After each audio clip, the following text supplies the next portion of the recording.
I'm Lauren and I'm 17. Life was actually going quite well, and then this bomb hit and we got thrown in the deep end.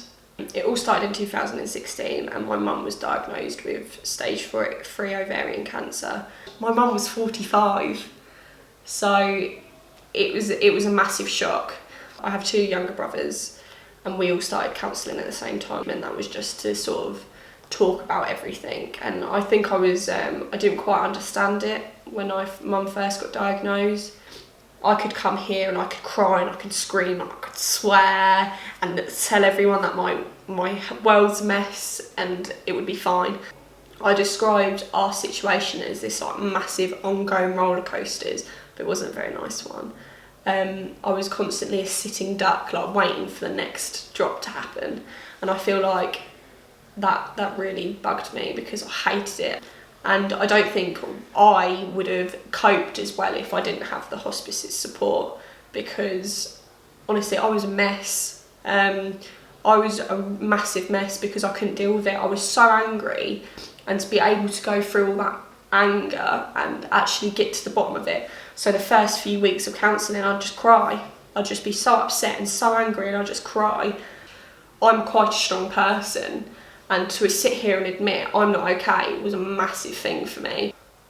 It's really hard to explain, but I just went into this mode of, okay, let's spend as much time with my mum as possible, and the hospice let us do that. The bereavement support that I was having, I still had it, but towards the end I had nothing to talk about because my mum was dying, and that is the worst thing that could have ever happened to me.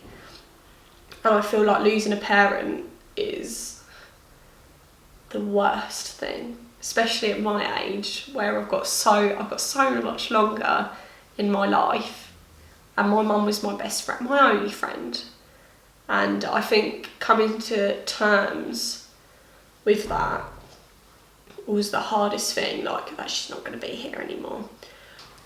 It's just this ticking time bomb, so you're just like, you're trying to pack so much in, like spending time with her. Like I painted her nails and stuff like that. My dog, he's this little Pomeranian and he's so yappy, so yappy. But he spent the night, like the main thing was that he spent the night and he got to spend that time with my mum, because him and my mum had a great relationship. I know it's a dog, but it's man's best friend. So, and even though like he'd yap as soon as like someone came in the door to check mum or anything like that, they never had a problem with it. And I feel like because we got to spend that quality time with my mum, like being able to do that is just so lovely. And the memories I've built here, like, oh my god, I'm so lucky. I feel like sometimes kids go forgotten in this whole thing, and because they're so focused on the parent, so sometimes the kids get forgotten, but here they don't. You become important to the people here and you do become a part of the hospice. I thought I was going to be okay, and I was like, yeah, no, a year's passed, and I had to actually be sat down and go, Lauren, no, you're not okay. No, it's okay not to be okay, and it's okay to go to the doctors and tell them that you're not okay, because you don't have to be brave all the time. You really don't have to be brave all the time, and I feel like people need to know that, and that people here going through it now, although I generally feel deeply saddened when I came in here like 6-7 months after my mum had passed away, and there was a little girl and a little boy coming for counselling. I was just sat there like one of their parents or their grandparents are going through the same thing, and all I wanted to do is just grab them, give them a big hug and go, it's going to be okay, look at me. Like, I may not be perfect, but no one is. Like, and I feel like that's the main thing. You're going to be alright. You're never going to be the same, because a massive hole in your heart is forever going to be there, but you've got the memories. Some people don't have a lovely mum for 60 years.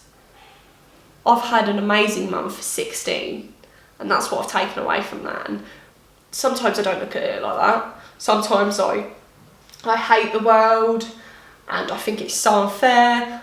My mum was 45 and she had her whole life ahead of her. God, like if she could see my rose now, I'm so proud of them. And my dad, like, I know that he struggles and I know it's so hard for him, but he does a brilliant job. He really does do an incredible job.